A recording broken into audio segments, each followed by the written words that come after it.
do it like a little moody at first. Moody. You know why? Because it matches the weather. Yes. Hello, everyone. It is episode 377, and Sarah is waterlogged. For sure. It's actually funny you say that because that was the problem my hair was having for a while. What? Too much moisture. Oh, that's what they said? Yeah. Who's they? I don't know. Like my hairdresser, actually. She said that is too moist. Yeah. For real? Oh, it's a real nightmare back and forth with his hair. Like, too much protein, too much moisture, whatever. Like, but how's it going? How's your journey? It's pretty good. It's pretty good. What do we call minus it? the too much moisture. That was it turns your hair into like gummy, like rubber band. You pull it and it just that's not good. Oh my God, that was a nightmare. I lost so much hair. Anyways. But what causes that? Conditioner? Yeah, like leave it too much. Because I had too much protein for a while, and then everybody was like, "Oh, you have to use products with no protein in it." So I was like 6 months of no protein in any products, and then just too much moisture, and it's like a balancing act. Who freaking knew? Well, it'd be the same problem if it were curly or straight. But were you? Let's see. Refresh my memory. We were talking about the curly girl method or whatever Correct. you call it. Yes. And weren't you there when we were talking about, like, you're in some group? Oh my gosh, yeah. And then didn't someone we know get kicked out yes, of it? What because happened? they talked about straightening it, like using a heating tool, like hot this tools was to on straighten Patreon, it. Yes. our Q&A. Yeah, Correct. one of them was like, I'm in one of those groups, and I got banned because she just asked everyone, hey, like, how do you straighten your hair every once in a while? And they were like, get out! Yes. She was excommunicated. Yep. From I get it. Curly, what? I mean, I don't get it, but I'm not. Why I'm are they not so in any militant about it? I mean, every once in a while you can straighten, right? Right. I mean, I don't like. I guess. Well, or maybe not. According they say to no. Yeah, but I say, whatevs. Do it. Well, so when you go out in the rain, like just now, does that affect your whole process? Well, I mean, a light drizzle is kind of good. A little moisture, a little. I don't know, defrizz, kind of like mist thing. Right. But it was sopping too wet. much. Yeah, not so much. No good. Yeah. Oh, well. Yeah. Oh, God, when I was in Costa Rica, my hair, no joke, never dried the entire time I was there. For real? For real, never. I don't ever remember it being dry. I don't really understand that. Yeah, it's just really porous and, like, holds a lot of water. And so, like, I'd put it in a braid, and end of the day, I'd take it out, braid still wet. Oh, my God, if I put my hair in a ponytail, it would be wet when I get home tonight. Yeah. But that's like, who cares about that? I mean, I kind of do. Kind of. But anyway, the sun's peeking out, so maybe your woes are over. Yeah. Look at that. Now the sun comes out. I sat there waiting in my car for there to be a break in this torrential downpour. But whatevs. I'm excited because it means there's going to be snow in the mountains. And I'm heading up to the slopes. All right. Are you for real? Yeah, for real. Weekend after Thanksgiving. No way. So probably like right when this airs, I'll be OMG. a little ski bunny. That's exciting. I know. Fun. I'm sure you're excited for that. The most excited. I wanted to kick off the show talking about our trip recently to that farm sanctuary where we met all the lovely animals. It was really nice and fun, and they really did name all their pigs after the Saved by the Bell cast, which was really cute. Oh my God, I didn't even know that. I didn't even read your thing that said that. That is so cute. Yeah, and who's they were your favorite? Well, they were like, just watch Slater. He's real naughty. Well, that fits. Yeah, no duh. Don't you always say that the name is like people? Right. Yeah, right. I didn't meet Screech, but I did meet Morris and Kapowski and Lisa Turtle. I like that. Yeah, it was and really I like cute. that they went with the last names. That's kind of cool. Mm-hmm. Yeah, it was really fun. And the whole point of the sanctuary is to teach people about a plant-based life and to encourage people to not consume meat and dairy or animal products. And, oh my God, there's a rainbow. You have to look. Hold on, we're pausing. Pause. Well, that was gorgeous. It was. I'm sorry. I got distracted and had to pause, but it's not every day. Right. And my favorite part about that was like, Susie was like, hey, Sarah, go yell at Adam to go look at the rainbow. And so I do. And then he goes, oh, I know. I just texted her about it. I'm like, that is adorable. Right. Couple goals right there. Well, it's the simple things. I mean, that's a real special sight that's your to guys' see. like love language right there. Rainbows. Sharing rainbows. I was thinking that actually, that my love language is, which like they don't even have as an option, but this is just sharing stuff. Oh. Like, hey, I saw this and this reminded me of, it's like not gifts, but it's like information. Info, like, hey, I saw this meme. Tips. Yeah. Those kind of things. Yeah, I can see Sharing, that. the exchange. I don't know what's on my face. I recently was reading a book, and you know how I'm not real into like love languages. Yeah. I mean, I get it, but I'm not like an enthusiast or anything. And the book that I was reading kind of made me think about my own relationship. I'm like, oh, I think I need to explore this more. Yeah. Because I think Adam's is physical touch. Yeah. And I'm like hands off the merchandise kind of gal. Mostly. Right. And so I was like, oh, this could be helpful. So what do I know? I love this. Snaps for that. I mean, I don't want to like get too into it because those people are weird, but... Right. Well, anytime it's just more information to have. Yeah. And it helps you better see the ways that other people are showing you love that you might be ignoring. You might be missing. Yeah. And like if you're putting out a lot of effort and it's like, man, these people are not receiving this, understanding what your love languages, friends' love languages, family members, like it's not just for intimate relationships. Yeah. It's good. Mm-hmm. Yeah, it was a moment where I'm like, all right, maybe it's not all phooey. Yeah, what do you think yours is? Words of affirmation, I would say, probably. Too. Yeah. Quality time. Mm-hmm. Well, the thing is, though, he's great in all areas. Like, he does do that, and he's acts of service. Yeah, check. But I'm not, so I am clearly the one that needs to work on these things. But that's all right. We all have room for improvement, don't we? I bet you're better than you think you are. Well, definitely not with touch. But I was reflecting on all the pictures of him growing up. Like, him and his sister were like super touchy-feely, and I couldn't even imagine one of my brothers touching me with affection. I mean, that would be, it makes me laugh. Yeah. But so you get used to things, and I never got used to that. Anyway. Interesting. So we went to the farm and saw all the beautiful animals, and it's really nice that you can interact with them and see how they live and all that. Yeah. But anyway, what do you think about like those type of things where that their agenda is to get you to lean out of meat consumption? I like, and I think that may be do they outright say that? They're like, we want you to stop eating meat and start, or are they just kind of, or is that implied? They're just kind of showing you. No, it's not implied. Okay, got it. Yeah, and they say like anything that's a step away from meat is good. So even if it's just like meat-free Monday or, learning a new recipe and using tofu, whatever. Yeah. But they really want you to not do it at all. I mean, I think it's maybe a more serious problem than people know or understand, and just like and maybe people get caught up on it, on the health benefits of it. Yeah. They just think, oh, this is just for eating and who cares? Like I know what's good for my body. Yeah. But that's not really what we're focusing on. Like, that's not the whole picture. It's what's sustainable, what's good for our environment, what's good for, the plant, all this stuff. Yeah. So I think that's wonderful that in a way they're just informing people on something that's like, I just feel like it's not like there are two sides to the issue. No, No. But I know that people think they're like, it's like, this is better. Not doing this is worse. That's it. I don't think you can like. I took this quiz. One of our brainiacs tagged us, and it was in New York Times, but you could take the quiz to determine how like literate you are about the environment. And I want to take that. Yeah, it was really nice because it said like, what's the best thing you can do for the planet? And then you had all these options and you had to rank them. Oh, I love this. Yeah, so it wasn't just a right or wrong. It was like putting them in order. And sometimes you'd be right, but other times you're like, wow. Because I thought flying would be worse than eating meat, but eating meat was worse than flying. Because you think about the carbon footprint and all that stuff. Maybe because of how frequent you do it, or probably fly less frequent than... Yeah, I don't know. Yeah, that's but it interesting. was informative. How do you think you did? Well, how did you do? I did okay. I did better than average, but there were some things that were surprising, like that example that I gave where I was like, okay, I still have a lot to learn. Because a lot of it is what you've read or been exposed to, and so, some of that is hype. Yeah. Even like the straw thing, it was just like a way in to get people to talk about it. It's really not about straws. Yeah.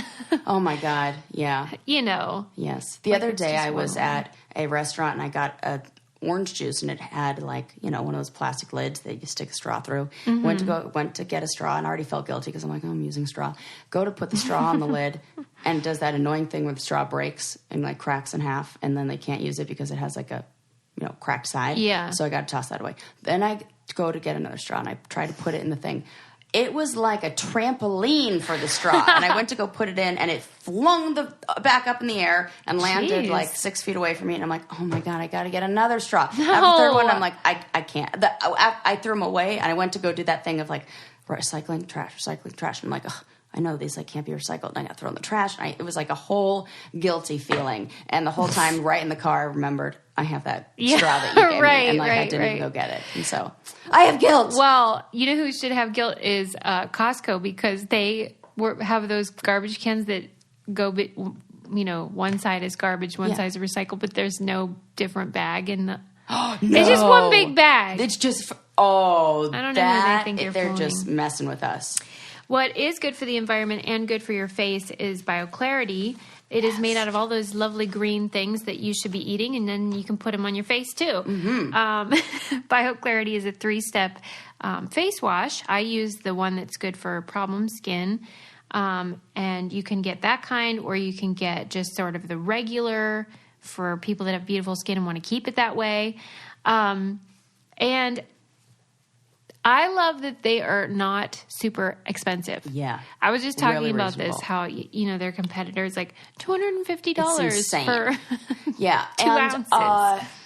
And what I love too is, I was thinking about this, my container lasts a really long time. Yeah. Like my face wash. Yeah. And at first I was like, oh, that's kind of a small thing. Like, I bet I'll go through that. Nope. Yeah. Little goes a long way. I am so happy with that. Oh, yes. Love it. And they have like so a good. holiday ultimate skincare bundle, which is really nice because you can get a good deal. They have that for $75.95 instead of $130 right now, so it's 40% off. So that might be a good gift for friends and family, or you guys can try it to get your skin looking great for the holidays. This holiday season, give the gift of glowing skin courtesy of BioClarity. I love it because it cleared up my skin and it made such a huge difference, and then I don't have to be embarrassed and look stupid. And even better, these products are actually affordable. Right now, you can save 15% off everything on BioClarity's website when you use our code BrainCandy at checkout. That's on top of the already incredible 40% off discount on their ultimate skincare bundle. That's BioClarity.com. And don't forget to use our code BrainCandy for 15% off at checkout. Ooh. We're on to you, Costco. I couldn't believe it. It wasn't all of them, but some of them. Some of the garbage cans. Yeah. Did I tell you I had a Tinder date once be judgy about my recycling, about me not having a recycling bin? No. And I was like, Wait, so you don't own a recycling bin? Well, I don't. I like recycle items that I know are recyclable, and I'll like put them in like a Trader Joe's bag or something. Yeah. I'll put like my wine bottles or like, the packaging to stuff that you can recycle and everything. And, but I don't have like a separate bin for it. And he was like, oh, do you have a recycling? And I was like, oh no, you can just put it like to the side of the trash can. I'll throw it like, and he like gave me this look. No! Like, why don't you have a recycling? And I was like, first of all, there's like a million things I could be judgy about you for. So he was nixed. And he got no more dates. Was that it wasn't why? just that. But it was symbolic. Yeah. He was that kind of guy. Like, wow. Good thing I don't have to worry about that anymore. Little does he know how passionate you are about I know. single-use plastics. Right. I was like, if only he read my book I wrote when I was in 2nd grade at the author's fair. Well, I had read also this other thing, just to keep on the theme about going meat-free. Yeah. I really want to know what you think about this. There's a vegan guy who is suing Burger King over the Impossible Burger because he's mad that they cook it on the same grill. This happened at In-N-Out too. Okay. What are your thoughts? Oh God. It depends on how it's advertised. Because, like, if it's advertised as a vegetarian product, it's just advertised as a meatless burger. Yeah. So I think that it's fine because you're not saying, like, there's no animal byproducts in it. Mm-hmm. It would be how they advertise it. or how they like, I don't know. Well, legally. according to the article that I read, it was saying that Burger King says, this is a, whatever they call that, meatless, whatever. And that if you want it to be completely vegan or whatever, then you have to make a special request and say, like fucking Coach Your Kitchen. Like you gotta move it over. Yeah. But so I don't know what he's worked up about. Right, same. And it's called, sir, Burger King. Right. Like, I don't know where you thought you were headed for your meal. And he should be grateful because, like, come on. It really bugs me. Yeah. And it's always like, fuck out of here. Vegetarian people. Don't say that. No, but I'm thinking back to the vegan lady with the barbecue who was like complaining about that. Like, That was so funny.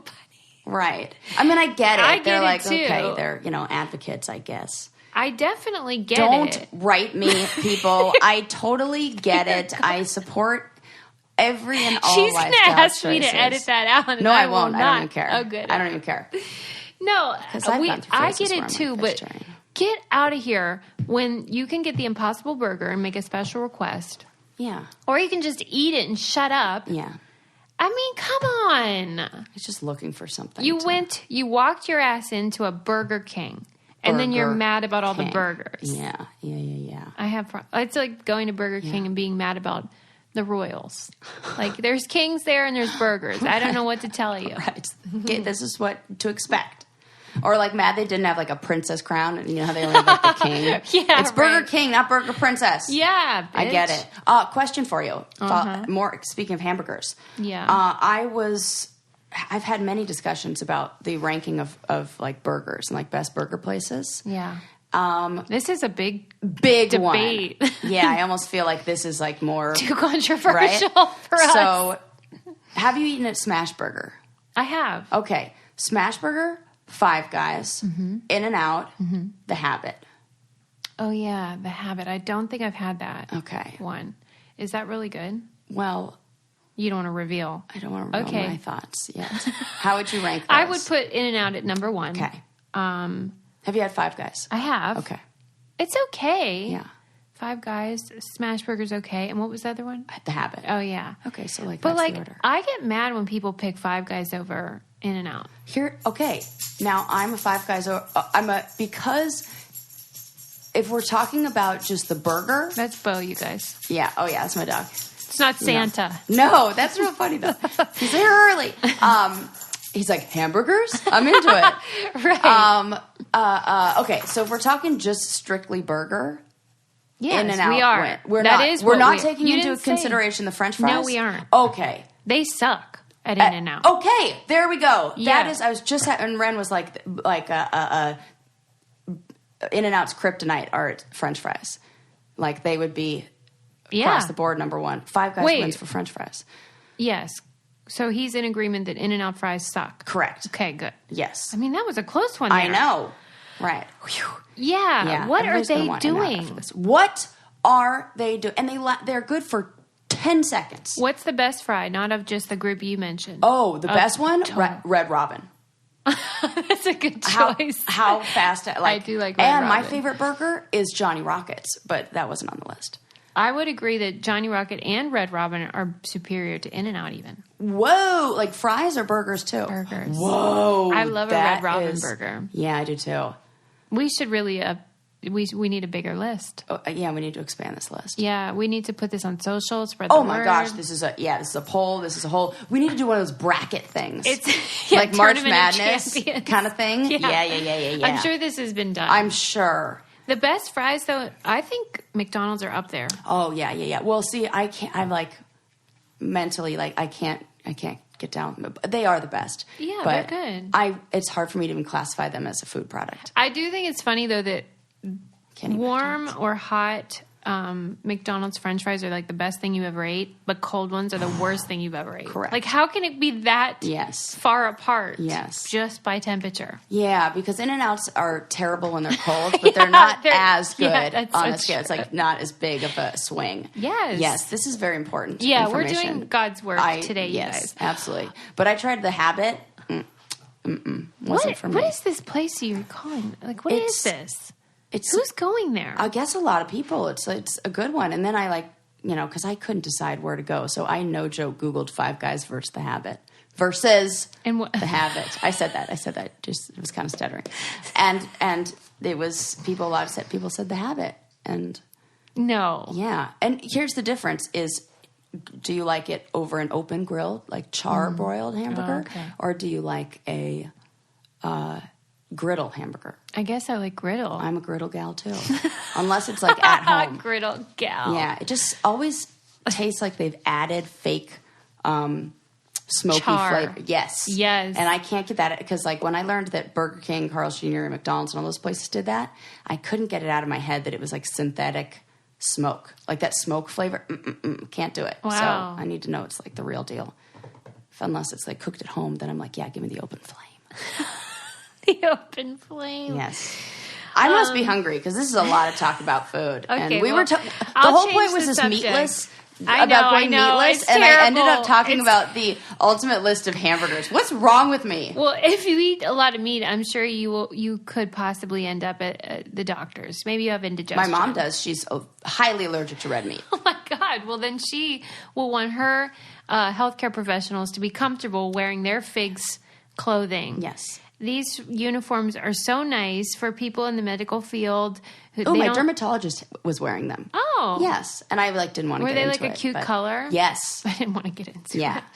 Yeah, they and have really mostly cute. amazing fit. Yeah, they fit like, nice. Yeah. Yeah.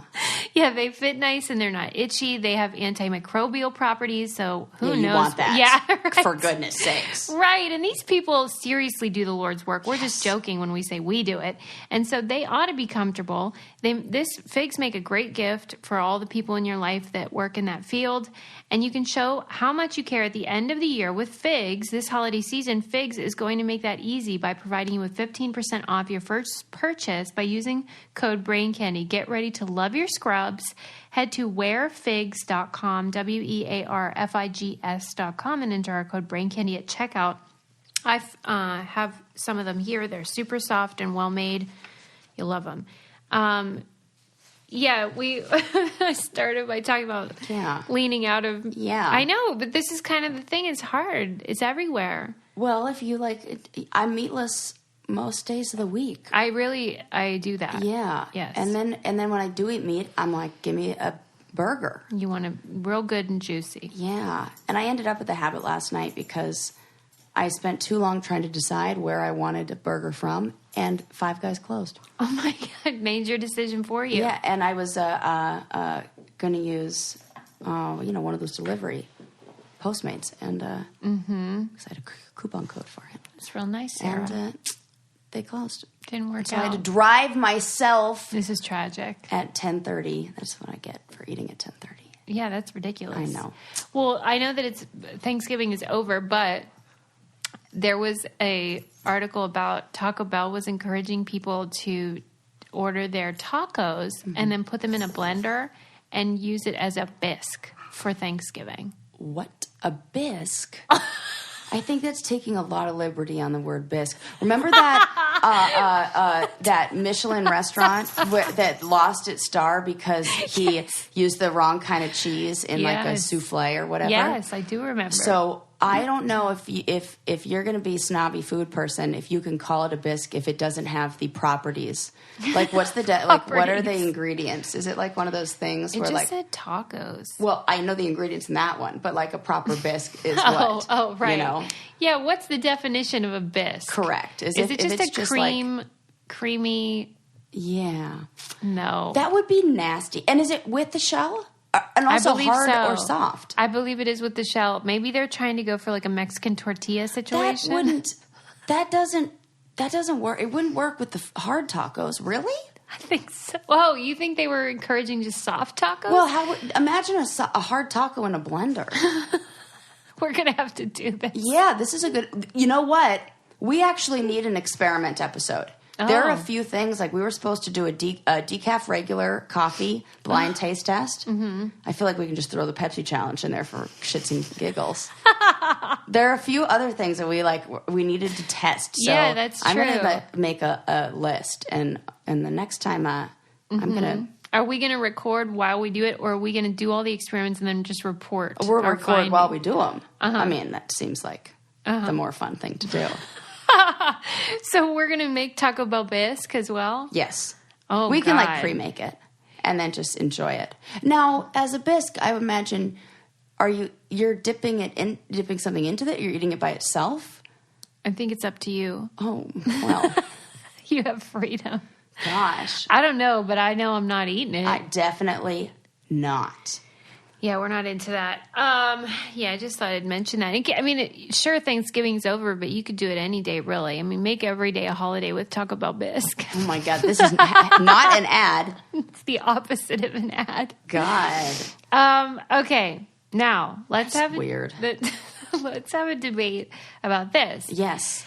In Japan, that's where they sumo, right? Yeah, correct. Okay. All of a sudden, I was like, is it just Japan? Yes. Well, anyway, there was a situation where a politician was in the ring, like giving a speech, and people were all there to watch, and he had a medical emergency, or I guess a stroke or brain problem. Okay, yeah. And so, obviously, any healthcare professionals wearing figs would, run down and try to resuscitate and help this person, and they wouldn't. They said, "No, ladies, get the heck out of there." What? Like, they made an announcement, like, get out of there, women. Yeah, women went down to help with CPR and stuff, and they were like, get out of the ring, you're not allowed. No women allowed in a sumo ring. Oh, get out of here. I'm serious. Can you believe? No, I can't. That's when you make an exception. Of when somebody's course. dying. Can you believe that there would even be a debate? No, but, if there's any place that's going to hold on to tradition, I feel like it's in the sumo ring. It's Japan. Yeah. They rate really poorly with gender equality amongst developed countries. It's really interesting. And I don't know if it's still the case, but I hear that is one of the only countries that has a negative population growth. Yeah. And that also really high rates of depression for males because they're like not connecting to females and vice versa. And it's maybe it's like a bunch of women who want more gender equality. It's kind of like growing pains where they have tradition, but then the whole world is changing. And so there's this tension between those two things. Interesting. Yeah, but come on. No, that's so ridiculous. I mean, but could you imagine? No. And I'd like to, I don't know if the guy survived or not, but like if he did, I'd love to ask him. Yes, that's a really good question. What his preference How would you feel?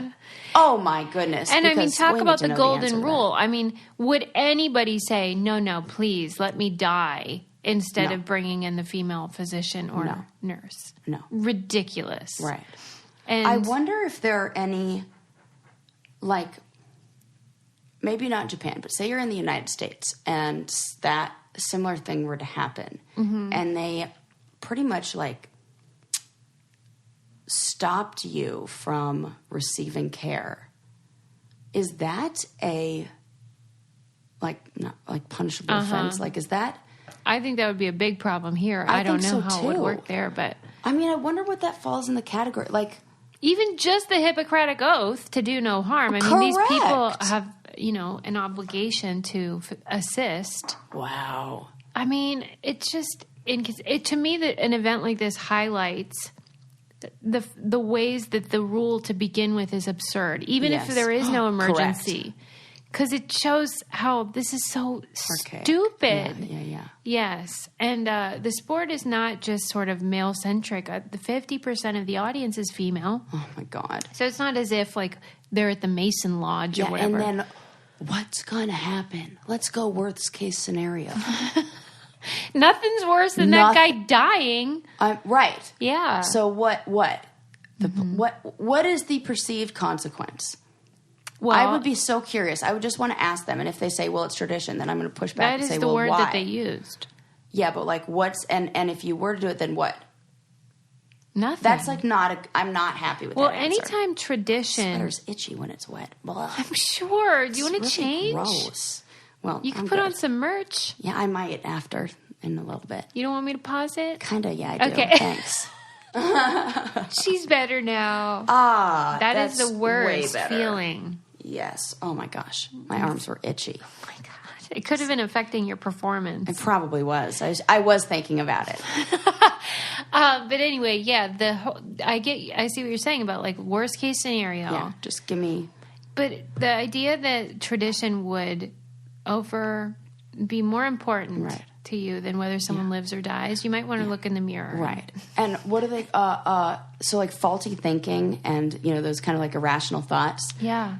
I mean, that's something I do with clients all the time, is challenge them on what's the worst case, like, okay, so this'll happen, then, like, fill in the blank, like, okay, then what? And most of the time they're like, and it's really hard to, a lot of times when, like, we think it's going to be so bad, we have this idea of, like, I don't know, these like, fixed rules or expectations or guidelines or whatever it is. Like, I can't speak up, or I can't, who knows? There's like a million different ones. And when you actually push somebody as to, like, why they hold that belief and, like, what the consequence would be, most people realize that the consequences, it's, like, crazy, and that you'd ever think that there would be. Like, the perceived consequences are not realistic. It'd be great if you could go to Japan and sort this out, though.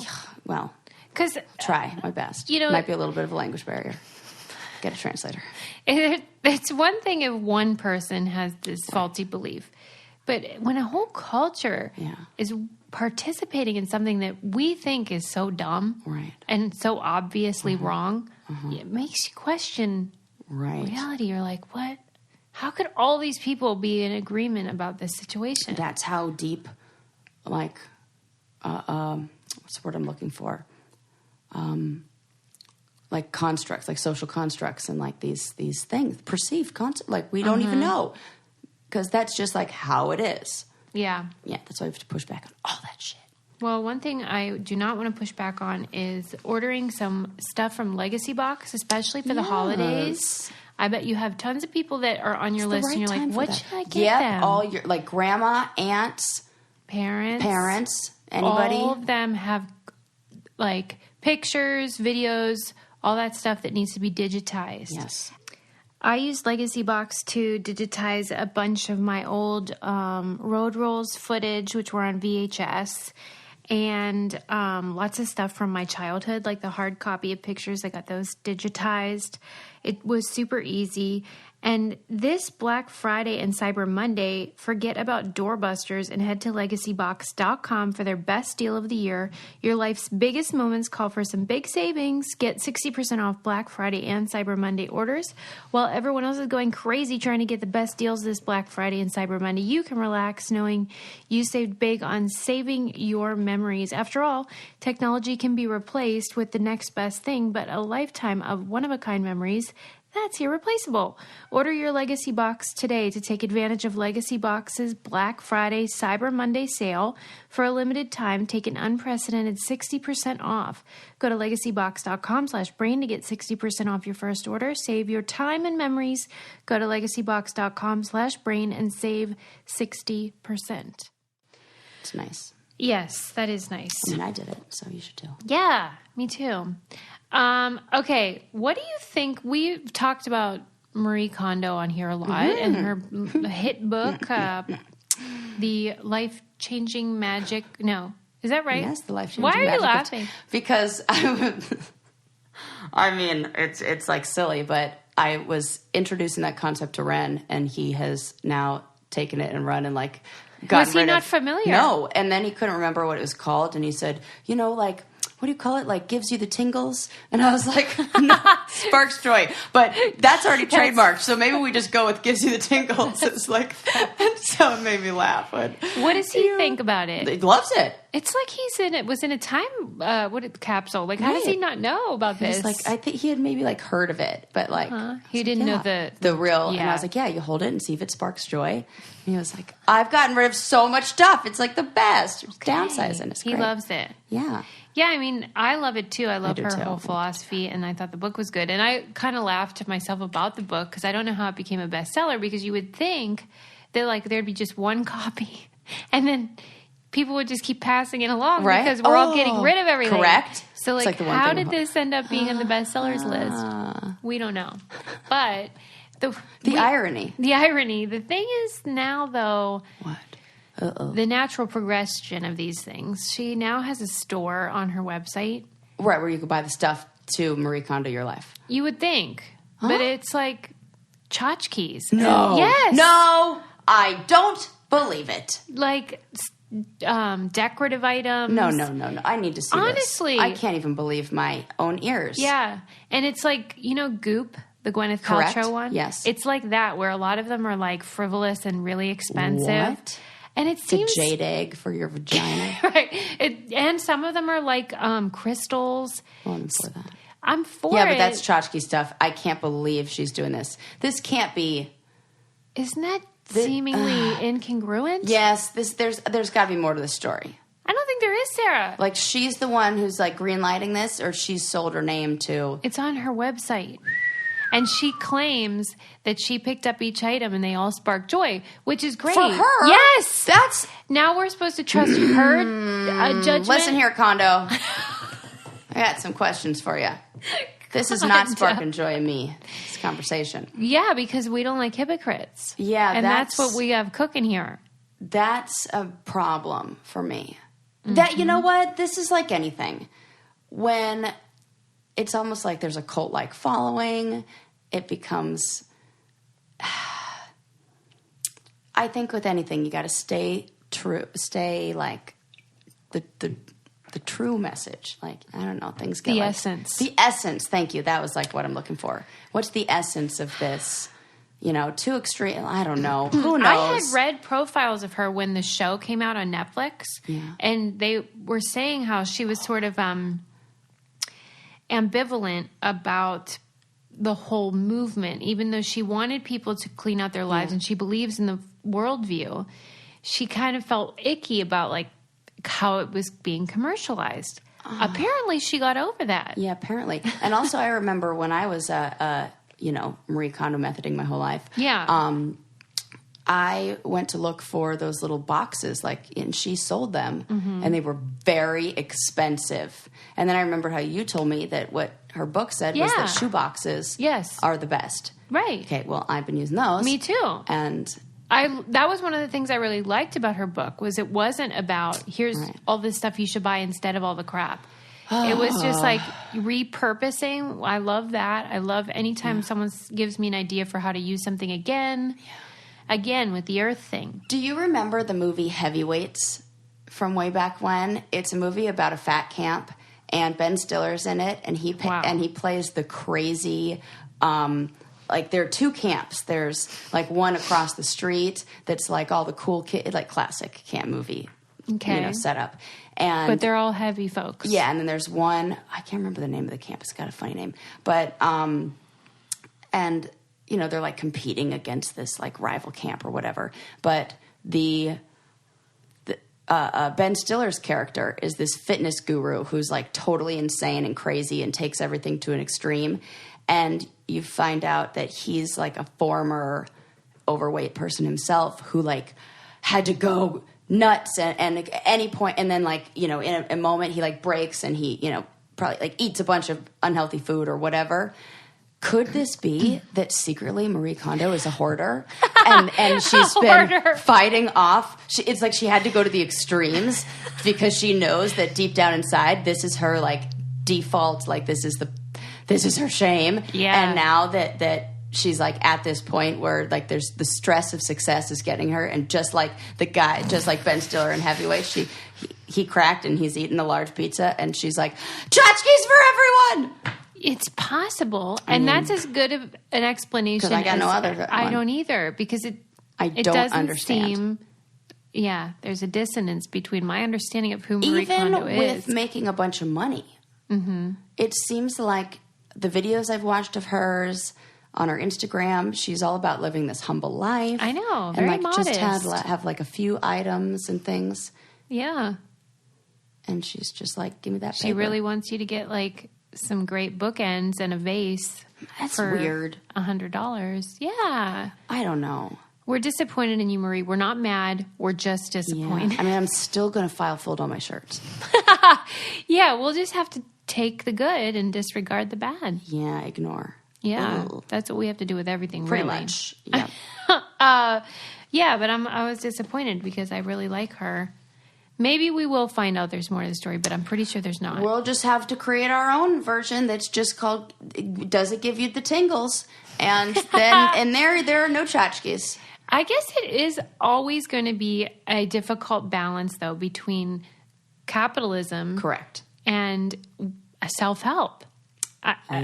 Ultimately, totally, because no matter what, people are trying to get your money, whether it's the self-help folks or just the plain old consumerism stuff. Yeah, and even in the book, like I think about all like the self-help kind of books that are all like, you have all the answers within you, but buy this book so that we could tell you that. Which I get. I mean, it's very important. I got a great book in the mail the other day. It's an advanced copy, but it'll be out, I think, next year. And it's called How to Be Fine. And it's these two gals that have a podcast, and they do a different self-help book every 2 weeks. Oh, cool. And they do everything the book says. Oh, how to be like fine. Not like how to be fine. Okay, got it. I didn't know which one. How to be fine. I'm fine. Got it. Fine. And they go through all the books in their book and say like what worked, what didn't, what they liked, what they didn't. And that was the theme that kept coming up for me, was how you have to be very discerning as a consumer about the information you're reading or messages you're getting.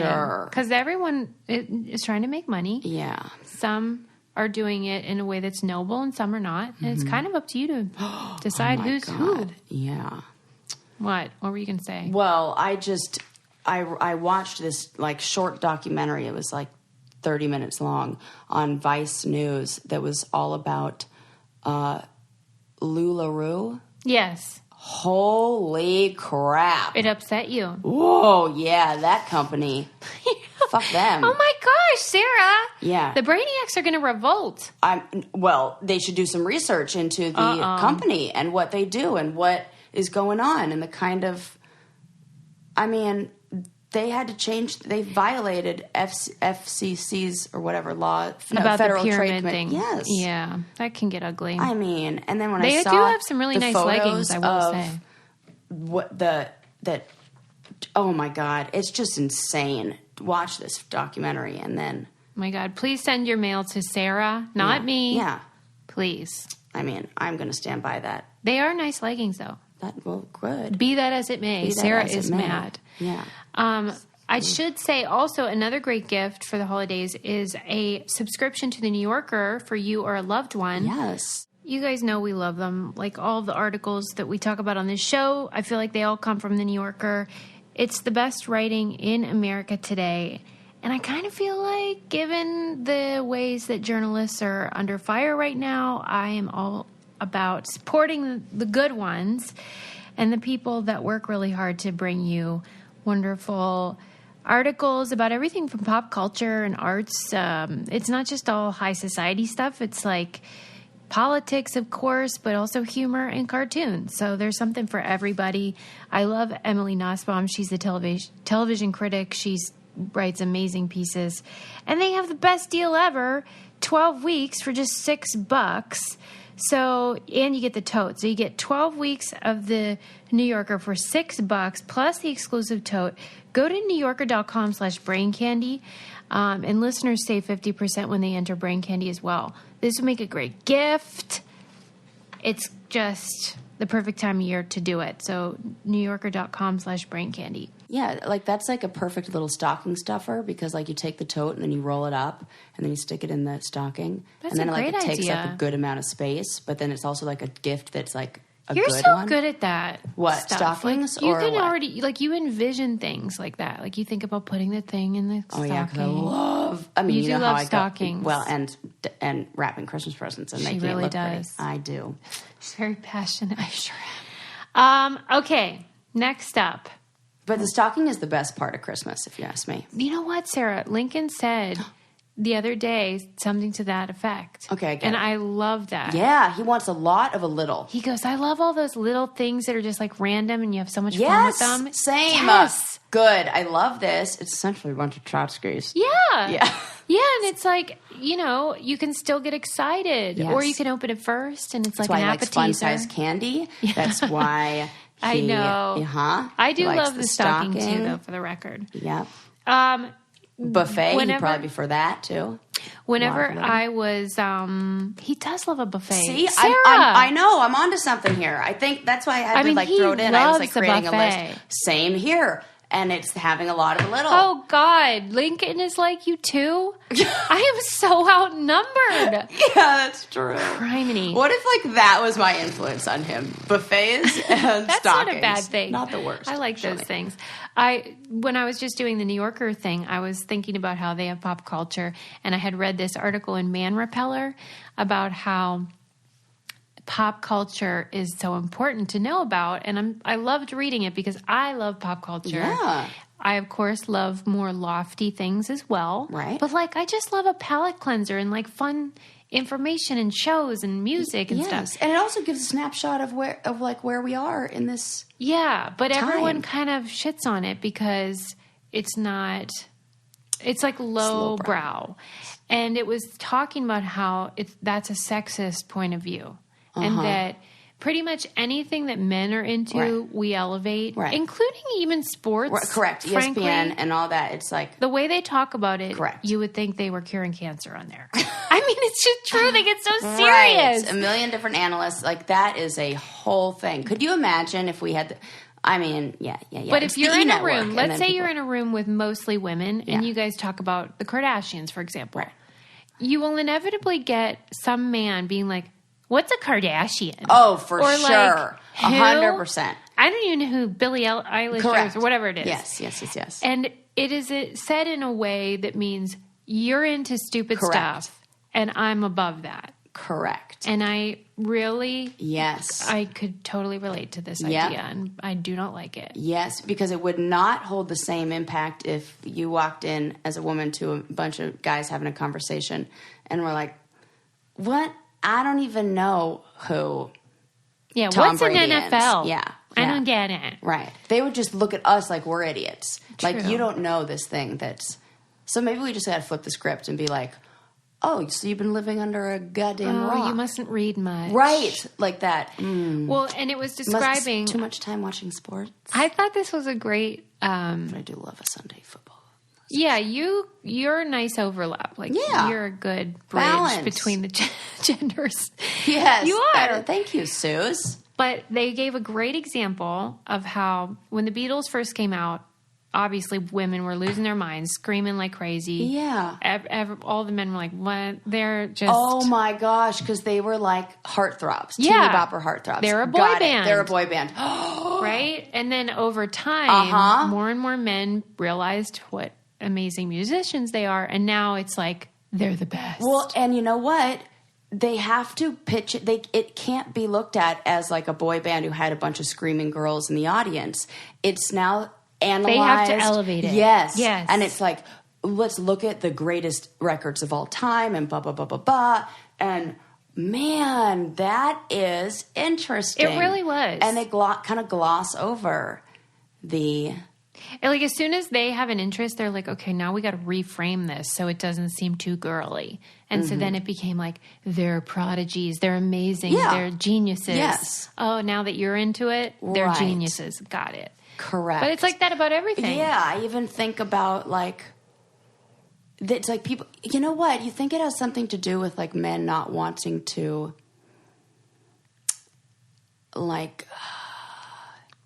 I don't know, almost like having a problem talking about men in that way. For sure. It's got to be like that, because I even think about Justin Timberlake. From NSYNC. From NSYNC. I'm familiar. You know? Yeah. And then he has a solo career, and it's kind of like... Well, once he got funny on SNL, I think that they were more okay with liking him. Yeah. It's like, do men not want to like a heartthrob? No, I don't think so. Especially when they're white, I think. And then sometimes they go the other direction. We're like, oh, yeah, I got a total man crush on him. Yeah, now it's like that. Yeah. They have to say something like that to make it What did you say about them being white? I think that usually...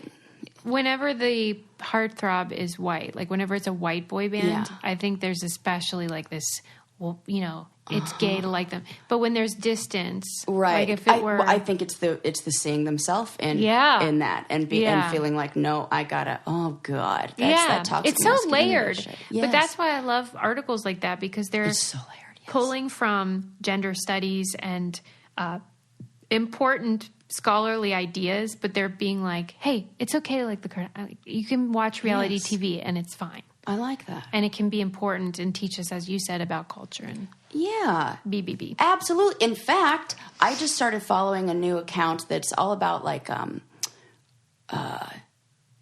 success and being an entrepreneur and all this kind of stuff. It's like really positive and really motivational, and I'm really loving it. But they had this little like screen or you know, slide, one of those carousel things, photos of like the youngest people to become billionaires and the age that they became billionaires. There are only 2 women on the list, J.K. Rowling and Kylie Jenner, who is also the youngest. At 21, she was a billionaire. And I mean, it just kind of made me think about how even I like kind of looked at her and maybe the things I thought about her. I'm like, girl's a freaking billionaire. Joke's on us. Yeah. Like, she's fine. And and you can't just you can't become a billionaire by being a total moron who's just like, you know, no, like dance monkey dance thing. She's involved. She's like, she's freaking. I think that good, it really get it, girl. messes with people's heads though when you're both. Like, correct. They want to make a reason for it. They want to, you know, say a million things. It's her team. It's her mom. It's her da-da-da-da. I mean, maybe that helps, but... On a much, much smaller scale, I feel like this when I go into meetings, that when you're a doctor, you're supposed to be a certain thing. And when you don't fit into that, and when you have fake tits and bleached hair, they cannot process it. And so it's almost like they have to decide...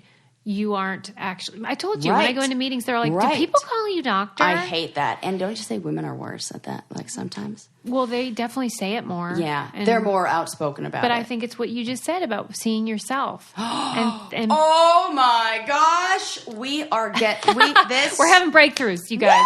Woo! This is a good episode. And so it really... Damn. I get it, and I'm sympathetic, because that's a human foible. Like, we all have that problem where, like, someone doesn't match our expectation, and then our brain has to do some heavy labor. Oh, my gosh. Well, because expectations are they give birth to disappointment. Yeah. Yes.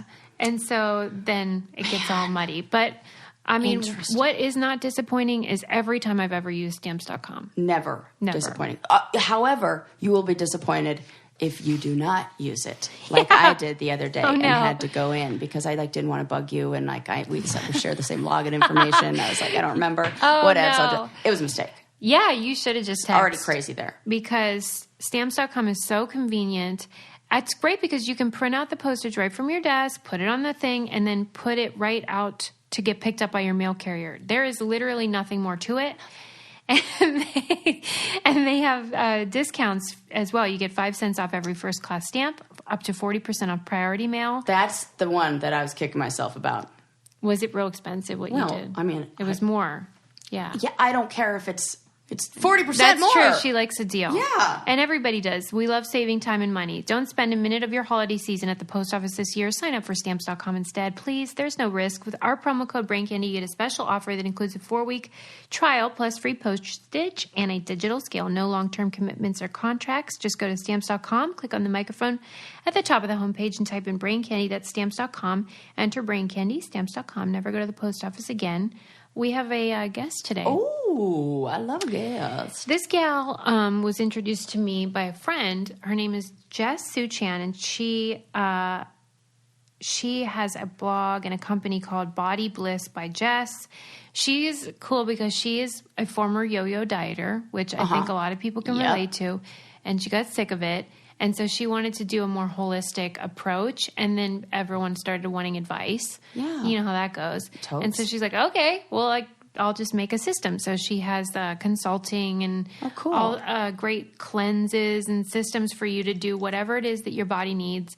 And she's so motivational and inspiring. You know, I think that's so good to keep people accountable, because sometimes it's like, doesn't matter what information is out there, I can learn it. But if I don't have somebody who helps me, like as a coach, be accountable, keep you on track. I'll do it for them more than I'll do it for me. Sometimes with those folks, I am not into it because it feels like predatory. This wasn't like that at all. This felt like she was in the business of lifting people up. It wasn't about the number on the scale. It was just like helping people live their best life, like Oprah. And I just like what she's doing. She's super nice. So check out her website, Body Bliss by Jess, and enjoy her on the show. Welcome, Jess. Jess, thank you for coming on Brain Candy. So excited to chat with you. I have heard so much about you. I don't know where to begin. You have quite a story. Why don't you tell me about sort of your history? Because I read that you were a yo-yo dieter way back in the day. Is that right? Yes. So first of all, thank you so much for having me on. I'm so excited to be here. Yay. And I've been looking forward to it all day. But yes, so my history, I always say that it's tough for me to sort of like condense my history into like a few minutes because it's so much. But essentially I started yo-yo dieting right after high school, those sort of like impressionable years between high school and college. Mm-hmm. And it was because I had always been really active. I was raised by a health educator mom. She's actually now my business partner. Oh, wow. So it's so cool, kind of come full circle. But, as you do, you kind of rebel against your parents. And even though we always made like healthy dinners every evening and ate together as a family, and we would juice together on the weekends, and we didn't even watch TV. We could watch movies, and we were just really creative as a family, very like holistic lifestyle. But as I got into high school, I joined some sports teams and was really active, and I learned about fast food and going off campus with my friends. And because I was so active playing sports, I never really had to think about like eating that third chalupa or like cooking mac and cheese with my friend after school, or like sneaking in Subway before I'd go home for dinner, because I was working out so hard, especially on the swim team. And so when I stopped all the sports at the end of high school, that was when all of a sudden it was like, okay, boom. Right, because you had created these behaviors, but then now you're not accompanying it with movement, right? Yes, exactly. And so much of it I was kind of hiding from my parents. Mm-hmm. And so I would still eat the meals at home, but then I would just go to Starbucks for the whatever venti frappuccinos with caramel. And I put on about 40 pounds really rapidly, like within a couple of months. Oh, wow. And it was my mom who brought it to my attention, just in a very like gentle way. Like she was concerned about me. Yeah. And I just took it as like, she figured it out. People noticed, I thought I was hiding it. I thought wearing extra layers of clothing and stuff and putting on more makeup and putting bronzer on my boobs would distract away from the weight I had put on. And when it was kind of called out, it was like, okay, I need to figure out a way to get this off and quick, because people are starting to notice I'm about to go into college. I want to look good. I want to meet guys. And so I found some diet pills that a friend had given me, and I took those, and I tried not to eat while I took the diet pills. And I just, I started experimenting with all kinds of restricted ways of eating. So I did everything from like Atkins to the Master Juice Cleanse to macro tracking, calorie tracking. And once I figured out that I could sort of control my weight with restriction, I used that to be able to binge drink on the weekends with my friends in college and do like late night Taco Bell. But then come Monday, it was all about restriction and over exercising. Right. And I don't know if you can relate to that, but it was a cycle that went on all the way until even after college. Oh, and this is so common too. Your story is like so many, especially women, And I think that's so relatable because that's what we're all doing. Yeah. And I mean, it's just really frustrating because when you get in that cycle, you don't know how to get out of it because you're so fearful that if you break free from it, you'll all of a sudden put back all the weight. Yeah. And you're just terrified. And it's kind of like that safety net, which is so uncomfortably safe, but it's torturous. And I've always kind of been a private person when I'm going through hardships or internal battles or breakups or whatever it is. I always feel like, or at least in the past, that I could get through it on my own. Mm-hmm. And that was kind of what I did with all these diets. I didn't really share, that I was going on another diet with people. I would just kind of do it. And then when I was out with people, they wouldn't think about it because that would be my cheat day. They wouldn't notice, So it really took all the way through. It was for 12 years that I and it wasn't really until, there's so much more that happened, but to skip forward, I eventually met my now husband and we moved to Los Angeles from Portland, Oregon. We also taught English in South Korea for a year. We had all these different adventures and then moved to LA and I got this super stressful career in PR and marketing at this entertainment firm. And prior to that, I had worked in event production. And I just had no work-life balance. And I was just high octane, always stressed, wouldn't take lunch breaks. Crazy hours. Didn't know crazy hours around the clock, and developed really severe migraines as a result. And so when I wasn't able to get relief through doctors, because I kept being put on prescription medications that would take away the headache, but then as soon as the medication wore off, it would come back with a vengeance. And I decided, okay, none of these medications are working. I'm sick all the time. I have to leave work and lay in a dark room for days at a time. I need to go back to my roots. I need to go back to what my mom taught me with holistic practices, with using food as medicine, self-care, all the things that I grew up with, and I need to channel that. And that's what I did, and I overcame my migraines. And as a result, I also broke free from the restrictive dieting and had this epiphany that I wanted to help other women to do the same. And so I took a leap of faith and started my own practice as a health coach, went back to school, did a bunch of side hustles to make it happen. And here I am. That's amazing. No, I think that's so cool that, you had something that you were struggling with. And then once you sort of figured out how to overcome it, then you wanted to help other people do the same. And given that this is such a common problem, I'm sure you've started to see commonalities amongst people of why maybe they get into this cycle and then how to get out. What are some of the things that help women get out of that cycle? Or not just women, but it is mostly. Yeah, it definitely affects men as well, but primarily women, I would say, especially with the pressures of, social media and just cultural norms and all that stuff that are changing, but there is still a lot of pressure on women to look a certain way. Yeah. And I know that for me personally, it was kind of heightened when I moved to LA because there is, so many, everybody cares about looking and being fit because it's so sunny and we have Hollywood here. And I think that also skewed the perception of my own body and hard. And so, but it exists everywhere. And so I think, and I personally work solely with women, and this is something that almost all of my clients come to me, maybe initially they think, oh, I want to lose weight, or, I want to get back to my goals, which of course, I can help people to lose weight and get healthy and all that stuff. But at the end of the day, when I start asking more questions, it comes down to the fact that they're pretty overwhelmed by all of the conflicting advice out there. Yeah.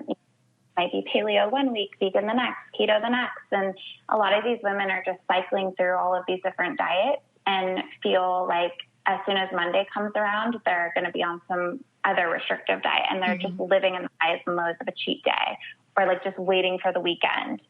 And they just really want help breaking free. So for me, some of the best practices that I use are channeling mindfulness and intuitive eating, and also understanding why it is that you're eating the foods that you are. Because I feel like, especially with social media, if you follow food bloggers or even, health experts or just people that you admire, it can be hard to know what works for you, because maybe one day you see like an amazing smoothie bowl and you're like, that looks so incredible. They're saying how great they feel.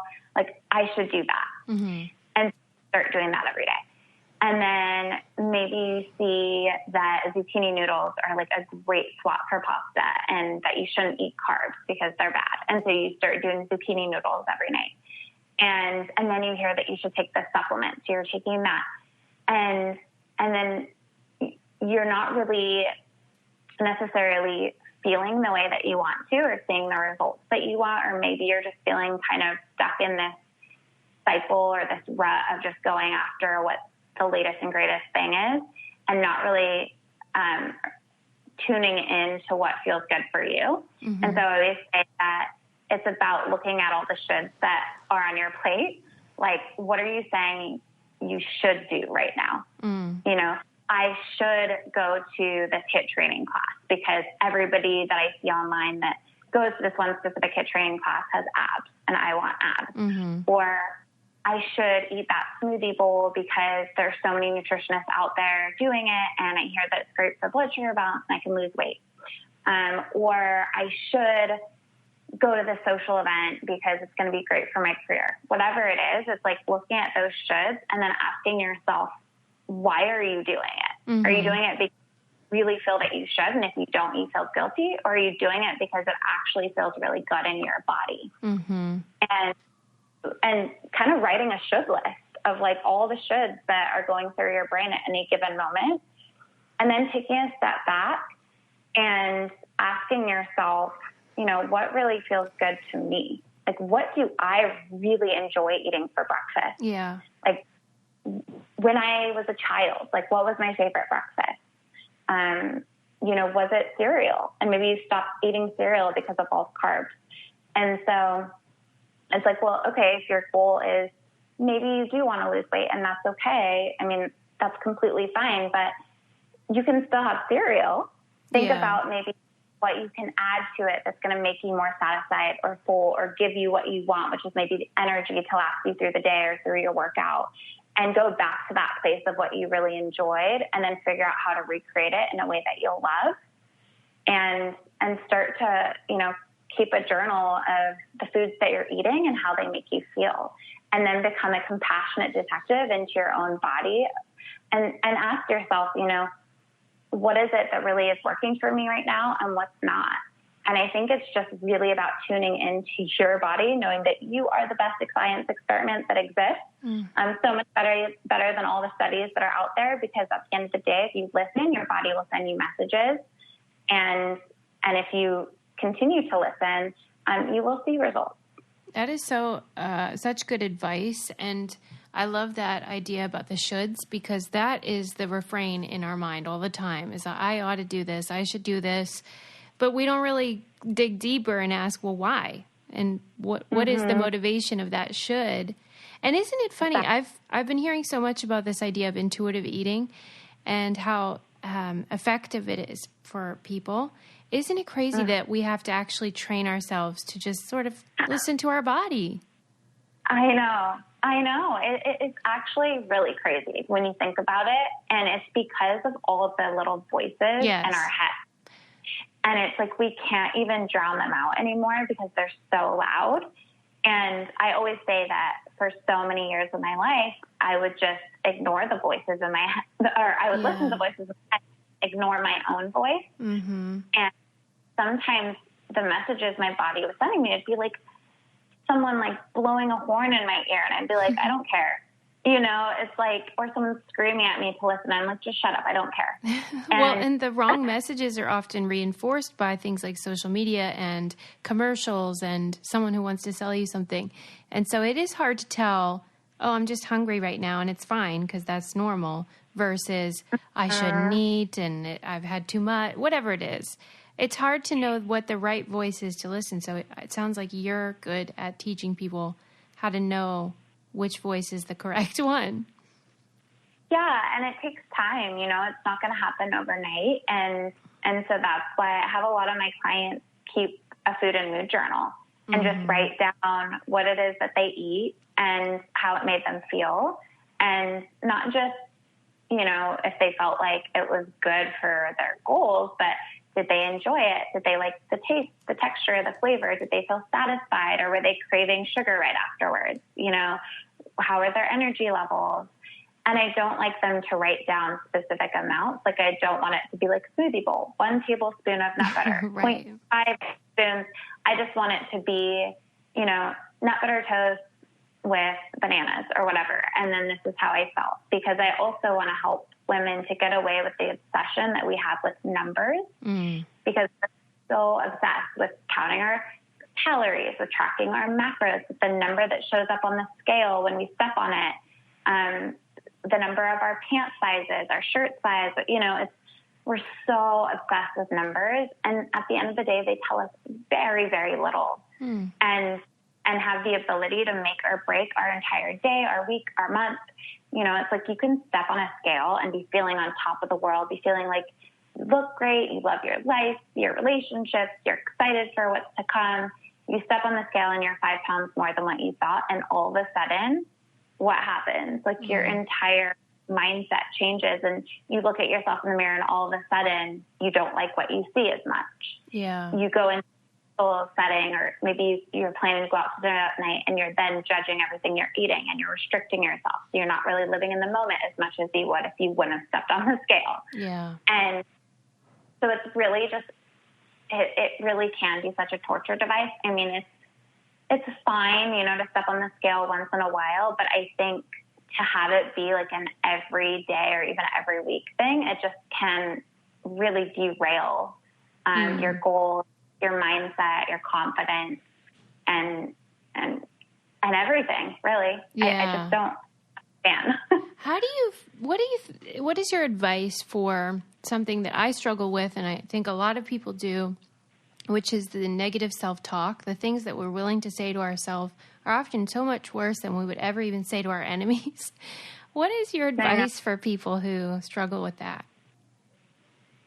Yeah, I mean, we're always our own worst critic, and it's so true, exactly what you said. I think to flip that and say the opposite, it's that we need to learn to speak to ourselves the way that we would a child or our best friend. And we would never say the things that we say to ourselves to our best friend. If we would, we need to reevaluate ourselves as a friend. Yeah. Because we would never say, you know, you're a fat slob, or like you're not good enough, or you're a loser. Like lose weight. Yeah, you're a loser. You're not successful enough. You'll never be able to, you know, own your own business or succeed as an entrepreneur. It's like these things that we tell ourselves. And I always say, I think that those voices that are so negative, the things that we tell ourselves, that honestly is just a powerful script in our heads. It's like the script that we've been telling ourselves over and over again for years and years and years. Like if you memorize a script for a movie, or I don't know, a speech or something, you know, the more you say it, you know, the easier it becomes to just say it without even having to think about it. And the more times you say it, the more you believe it to be true. Right. And so, you know, it's almost like a compulsive liar. They start to believe their lies because they say the same thing over and over again, and then they don't know the difference between fact and fiction. And so we start to believe essentially the lies that we tell ourselves. And we need to be able to acknowledge that negative frame of mind and those negative thought patterns and those limiting beliefs, and bring them to reality. Because once we do that, they can be changed. Until we really acknowledge it, we're kind of shoving it down, and it's like subconsciously we're able to sort of, you know, push it down, push it down, push it down. But if we bring it up and it's like, hold on. It's like, what am I actually saying to myself? Oh, I'm calling myself ugly, fat slob, unsuccessful, all of these different things. Is that true? Mm-hmm. And do I want to be that person? No. So how can I bring it to awareness and then decide to change it? Yeah. And that's what we really have to do, because the only thing that we really have control over is our thoughts, and our thoughts do become our reality. And it's so powerful too. And it is just a habit you get into. So you do have to become aware and then try to reverse it, because it's perpetuating. It's so frustrating. Yeah. And it's easy to keep repeating the same negative thought patterns, and it's harder to change them. So that's why it's practice. Right. And that's why the power of positive affirmations is really important. And I think sometimes it gets a bad rap, because it's like, oh, I'm just going to say something positive about myself, and all of a sudden I'll change what I think. Mm-hmm. No, that's probably not going to happen, because you may likely give up on it too soon, too quickly. It's just like how the negative thoughts, we say them for so long that they become ingrained. We have to put the same amount of effort to the positive. So if you don't think that the positive affirmations have worked, it's because they probably just haven't worked yet. Right. We do that too easily. Well, my co-host always talks about too how, we're always comparing ourselves to like the perfect version of ourselves, what we want to be ideally. And she's like, instead of doing that, why don't we just look at yesterday? Can I do better today than I did yesterday, and make these small changes that you do more meaningful, and you can celebrate those little victories rather than, I'm still not the perfect version of myself yet.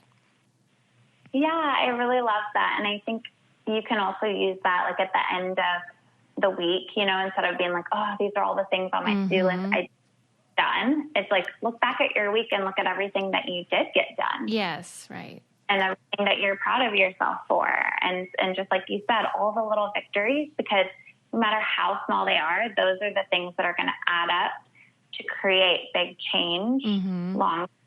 And so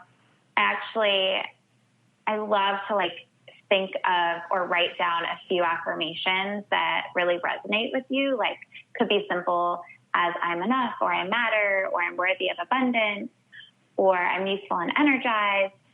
Or it could be something a little bit deeper. Like, I love the one, I'm going to make you so proud. Like, I am going so proud, and just say that conviction. And then, your actions will want to follow that, because you feel so good when you say it. And it's like, you don't want to let yourself down. You want to be proud of yourself, and you want to be happy. That's one that at least really works for me. And then that. You like that? Yeah, that's really sweet. And it's something you would say to your friend. And so why not say it to yourself and encourage yourself? Yeah, exactly. And initially, something that you could do, if it's hard to think about affirmations right from the start, but you could set an affirmation alarm on your phone.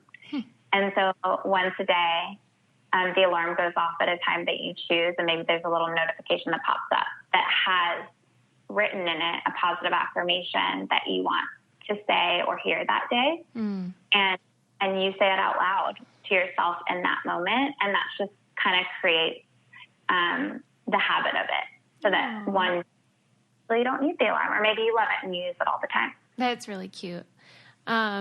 We have one thing we ask everybody at the end, which is, what do you keep in the trunk of your car? You do not want to. Why? What's in there? Everything. It's awful. Well, we've heard every answer under the sun, so there's no judgment here. I will tell you what's currently in the trunk of my car. Okay. What's in there? Actually, this is kind of fitting. It is about 4 bags of clothing that I'm going to take to a donation center. Yay. And it's taking up the whole trunk. I have a yoga mat there that I'm going to give away. But that's actually a tip that I love to give people, is that one way to improve your self-confidence is by getting rid of any clothing that just doesn't make you feel good. Right. And just out of there. Get it out of there. Yes. You don't want it anyway. No, know. Feels so good to let go. Yeah, see, that's a great answer. And hey, we all drive around with those bags in our car for a while. It takes a minute to get to the donation center. Yeah, so and it's I fine. don't know if you have a donation center that you love, but I've been hearing that Goodwill just is not the best because they raise the rates so high for people that it's hard for people to afford it. Oh. And so, I've been trying to find one that I really love. So, that's a good tip. I didn't know that. Yeah. Right. Yeah. Yeah, we'll find one locally. But exactly. I just want to encourage people, tell them your website so they can visit and see what you're up to. Sure. So it's bodyblissbygess.com. And then on Instagram, it's also bodyblissbygess. Cool. And you have coaching services, all types of stuff that you can help people with. So they should check it out and see what you have to offer. And you give wellness events and retreats and in the LA area as well. So that's super cool. Yeah, absolutely. Yeah, and I have a lot of different things on there. So if you have any questions, I love to connect too. Feel free to reach out at any time. Awesome. Well, thank you so much for coming on Brain Candy. I'm sure a lot of people will relate to your story and be inspired by your work now. Well, thank you so much for having me on. I really enjoyed this time with you. Thank you.